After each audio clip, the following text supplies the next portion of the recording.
Before we begin this tale from the Old West, please hit that like button and subscribe to our channel for more incredible stories from the frontier. Your support means everything to us as we bring these forgotten tales to life. The hammer's rhythmic pounding echoed through the dusty streets of Cedar Ridge like a heartbeat, steady and strong. Inside the blacksmith shop, sweat glistened on Thomas Hartwell's weathered face as he shaped red-hot iron into horseshoes. The forge's orange glow painted dancing shadows on the wooden walls, and sparks flew like tiny stars in the dim interior. Thomas had been alone for 3 years now, ever since consumption claimed his wife Sarah. The townspeople respected him for his skill with metal, but few understood the loneliness that ate at his soul, like rust on old iron.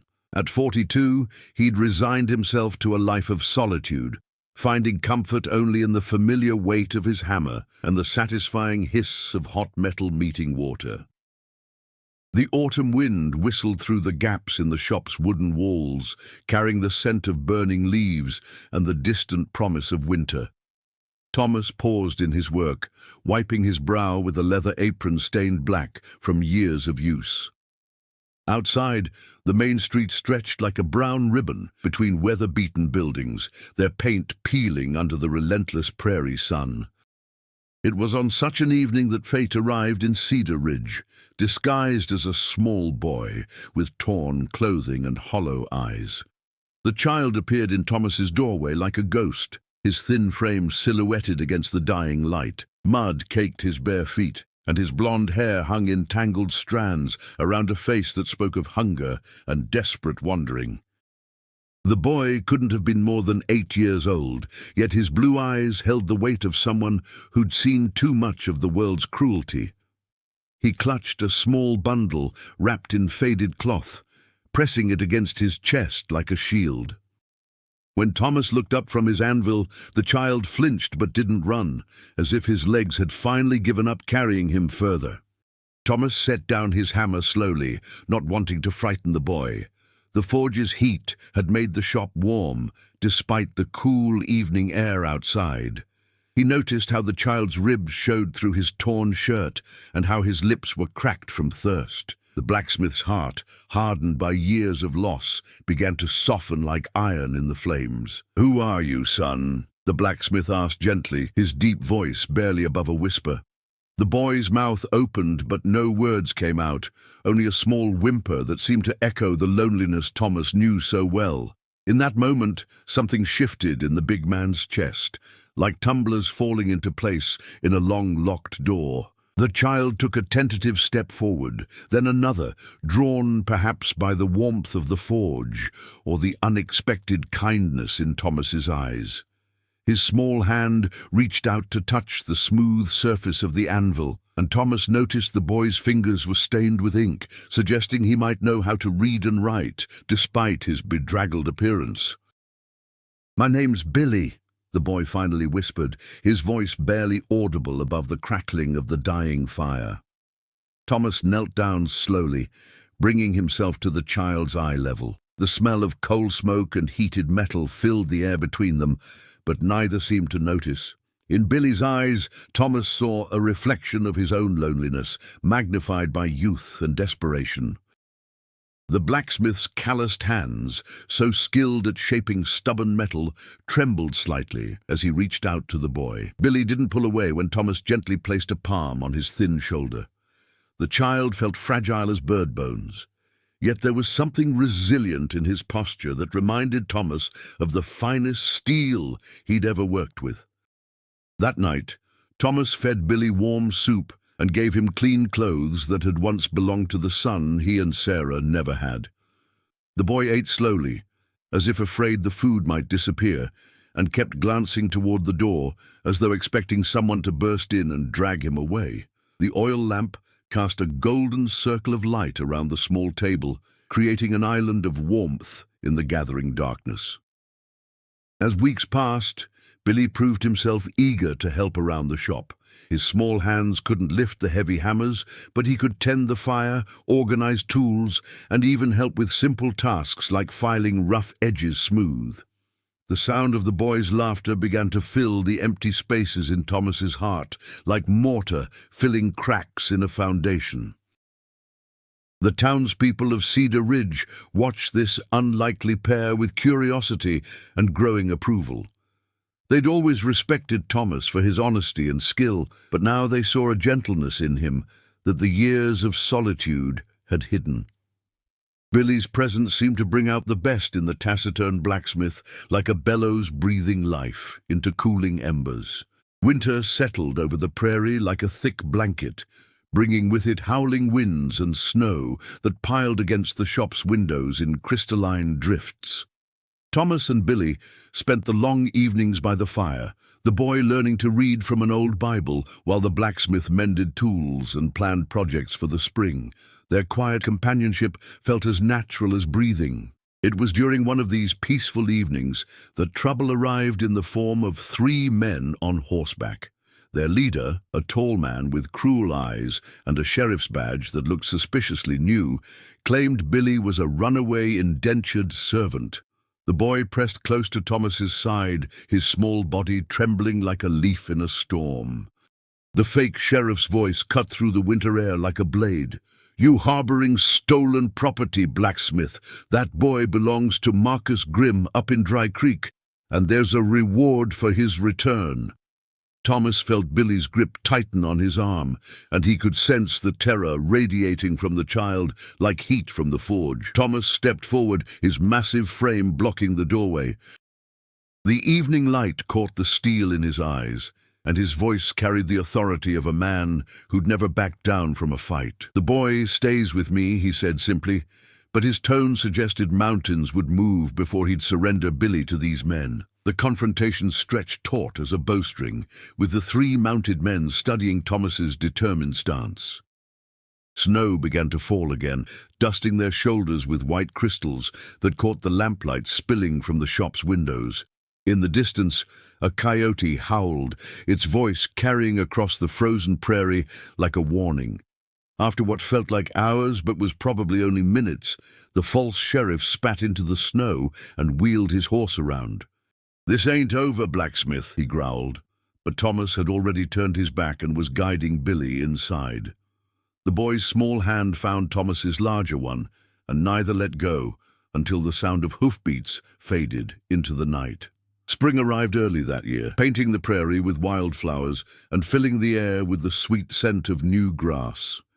Thomas had legally adopted Billy by then, with help from the town's lawyer and the testimony of several respected citizens. The boy had grown taller and stronger, his hollow cheeks filling out under Thomas's patient care. It was on a warm May morning that she arrived in Cedar Ridge, driving a wagon loaded with household goods and carrying herself with the quiet dignity of someone who'd survived more than her share of hardship.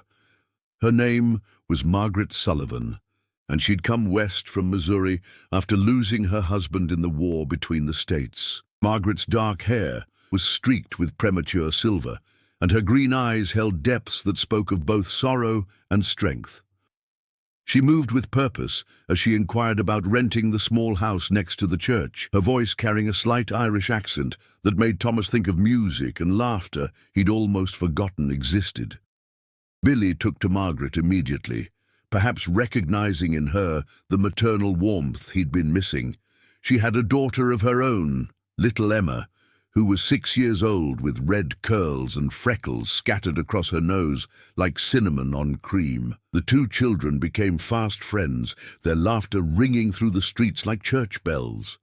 Thomas found himself making excuses to walk past Margaret's house, ostensibly heading to the general store or checking on horses that needed shoeing. He told himself he was just being neighborly, but his heart knew the truth. For the first time since Sarah's death, he felt alive in ways that had nothing to do with the forge's fire.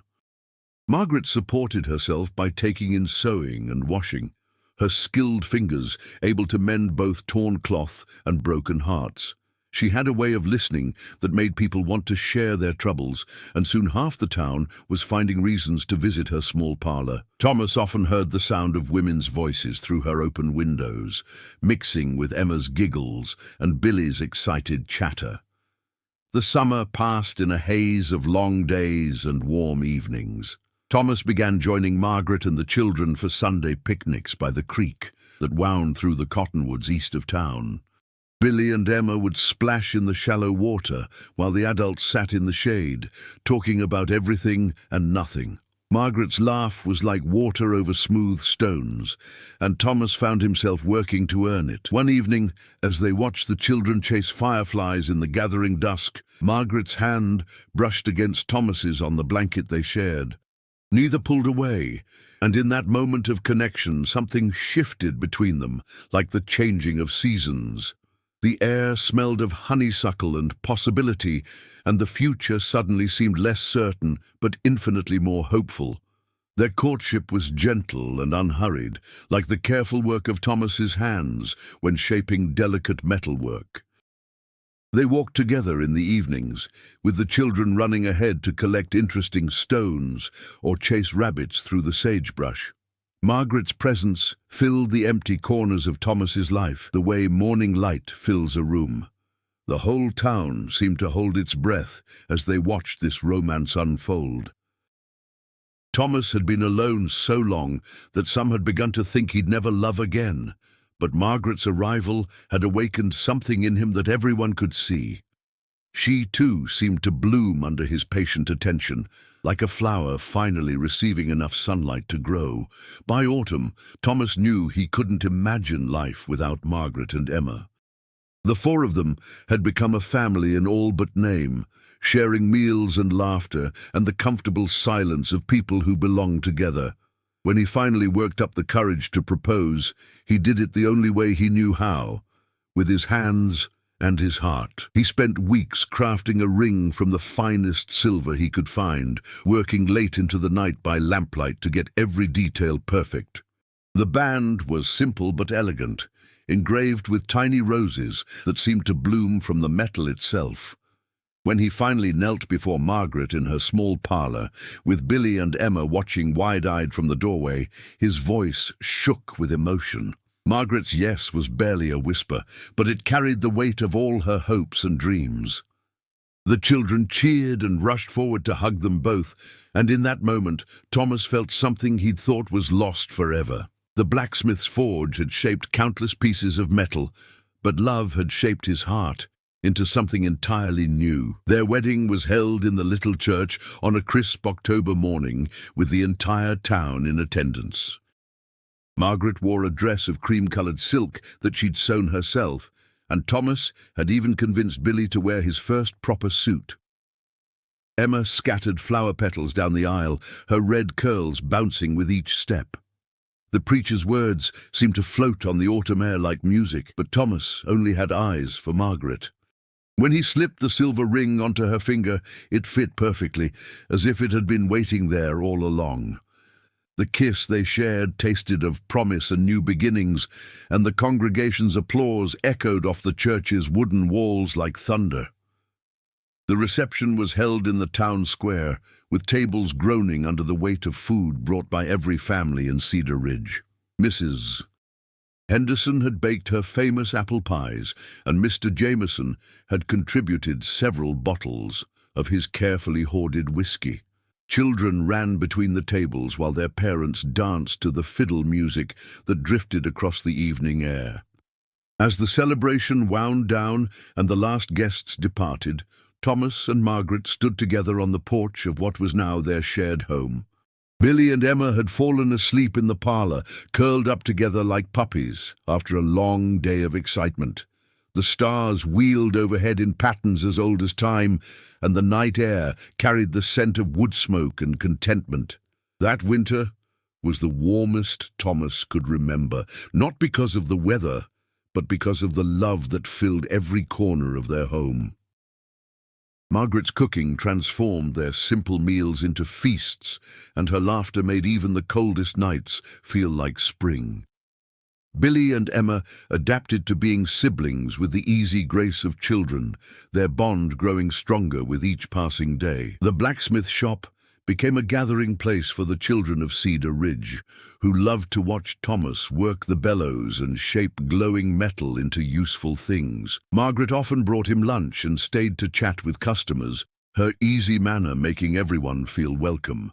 The sound of her voice mixed with the ring of hammer on anvil like a symphony of domestic happiness. As the years passed, Thomas and Margaret added 2 more children to their family, a son they named Samuel and a daughter called Rose. The house that had once echoed with loneliness now rang with the sounds of a thriving household. Billy grew into a fine young man who showed real aptitude for blacksmithing, while Emma developed her mother's skill with needle and thread. The fake sheriff and his cronies never returned to Cedar Ridge, perhaps deterred by Thomas's reputation and the town's protective attitude toward the family he'd built. Billy's past remained largely a mystery, but it no longer mattered. He was Thomas's son in every way that counted, and his nightmares had long since been replaced by dreams of the future. Thomas's hair turned grey at the temples, and lines appeared around Margaret's eyes, but their love only deepened with time. They'd both learned that happiness wasn't something you found once and kept forever, but something you built day by day with patience and care. Their marriage was like the finest steel, forged in fire and strengthened through use. On quiet evenings, when the children were tucked safely in their beds and the fire burned low in the hearth, Thomas and Margaret would sit together on their porch swing. The sound of their quiet conversation mixed with the night sounds of the prairie, creating a peace that seemed to stretch all the way to the horizon and back. The town of Cedar Ridge prospered during those years, growing from a rough frontier settlement into a proper community with schools and churches and tree-lined streets. Thomas's reputation as a master craftsman spread throughout the territory, and people traveled from hundreds of miles away to commission his work. But he never forgot the lonely man he'd once been, or the miraculous way love had found him when he'd least expected it. Sometimes visitors to the town would ask about the blacksmith and his family, curious about the obvious happiness that seemed to radiate from their home like warmth from a well-tended fire. Thomas would just smile and continue his work, knowing that some stories were too precious to share with strangers. The best tales were the ones you lived, not the ones you told. Years rolled by like tumbleweeds across the prairie, each one bringing new challenges and deeper joys. When Billy turned 16, he stood nearly as tall as Thomas, his shoulders broadened by years of working the forge. The boy who had once appeared like a ghost in the doorway was now a young man of substance, his skilled hands capable of crafting horseshoes that rivaled his adoptive father's work. Emma, now 14, had inherited her mother's grace and her stepfather's determination. She ran the household accounts with mathematical precision and had begun teaching the younger children in town to read and write. Her red hair caught the sunlight like flame, and young men from neighboring settlements had begun making excuses to visit Cedar Ridge just to catch a glimpse of her smile. Samuel, at 12, showed signs of becoming the family's scholar. He devoured every book that came through town and had already mastered mathematics that challenged adults. Little Rose, barely 8, possessed an artistic soul that expressed itself in wildflower bouquets and carefully drawn pictures of their family. The house walls were decorated with her colorful sketches, each one a testament to childhood wonder. The spring of 1872 brought drought to the territory, turning the usually green prairie into a carpet of brown stubble. Creek beds cracked like broken pottery, and the wind carried dust instead of the usual scent of wildflowers. Thomas watched the sky each morning, hoping for clouds that never seemed to come, while Margaret rationed their water with the skill of someone who'd known real hardship. It was during this difficult time that tragedy struck the neighboring town of Willow Creek. A fire, started by lightning during a rare but violent storm, swept through the settlement faster than a man could run. By morning, half the town lay in ashes, and dozens of families found themselves homeless with winter approaching. The refugees began arriving in Cedar Ridge by the wagon load, their faces telling stories of loss that needed no words. Thomas and Margaret opened their home without hesitation, clearing out the barn to house 3 families who had lost everything. The blacksmith worked dawn to dusk, repairing damaged tools and creating new ones for families who needed to rebuild their lives from nothing. His forge glowed continuously, and the sound of his hammer became a symbol of hope for the displaced settlers. Billy proved himself a true son during those difficult months, working alongside Thomas without complaint, even when his hands blistered and his back ached. The boy, who had once been a refugee himself, understood the desperation in the eyes of the children who now sought shelter in their barn. He shared his clothes, his food, and his hard-earned sense of security with a generosity that made Thomas's chest swell with pride. Margaret organized the women of Cedar Ridge into a relief effort that fed and clothed the refugees while helping them plan for the future.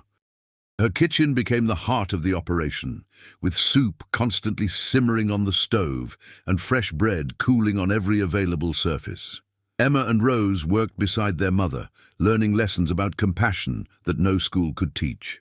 The crisis brought out the best in the community, but it also revealed the character of individual families. Some households opened their doors wide, while others found reasons to turn away those in need. Thomas made mental notes about who stood where, understanding that true measure of a person showed itself in times of trial, not comfort. As winter approached, most of the refugee families had found new homes or rebuilt in Willow Creek, but one family remained.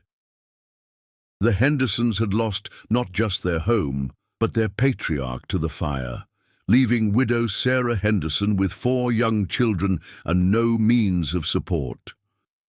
Thomas knew the family couldn't survive a prairie winter without help, and Margaret had already begun treating the Henderson children like her own. The solution came to Thomas one evening as he watched Sarah Henderson mending clothes by lamplight, her skilled fingers working magic with needle and thread. The town needed a proper seamstress, and Sarah needed steady work. Within a week, Thomas had convinced the town council to fund a small shop where Sarah could practice her trade, giving her both income and independence, while keeping her family close to the support they needed. Christmas of 1872 was the largest celebration Cedar Ridge had ever seen. The town gathered in the church, which had been decorated with pine boughs and candles until it glowed like a jewel in the prairie darkness. Children who had been homeless months before sang carols beside children who had always known security, their voices blending in harmonies that spoke of hope and resilience. Thomas stood with his arm around Margaret, watching their 4 children participate in the Christmas program. Billy read the nativity story in a voice that had deepened into manhood, while Emma played piano with fingers that danced across the keys like butterflies. Samuel recited a poem he'd written about the Star of Bethlehem, and little Rose's solo of Silent Night brought tears to eyes throughout the congregation. The gift exchange that followed revealed the true spirit of the community. Families who had lost everything gave handmade presents created from scraps and memories, while established families shared their abundance with quiet generosity. Thomas had crafted small metal toys for every child in town, his forge having worked overtime to ensure no one was forgotten on this night of giving. Spring returned with unusual vigor, as if nature itself was celebrating the community's survival. The creek ran full again, and wildflowers carpeted the prairie in colors that seemed more vibrant than anyone remembered.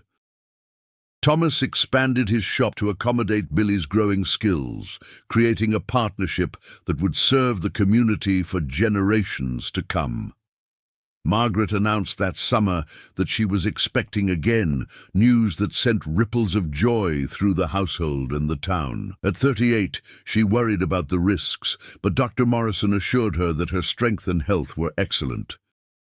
Thomas spent his evenings crafting a new cradle from oak and maple, his hands shaping the wood with the same care he'd once used to forge Margaret's wedding ring. The baby arrived on a crisp October morning, a daughter they named Faith, in honor of all the belief and trust that had brought their family together. She entered the world with strong lungs and her father's stubborn chin, bringing completion to a family that had been built on hope and sealed with love.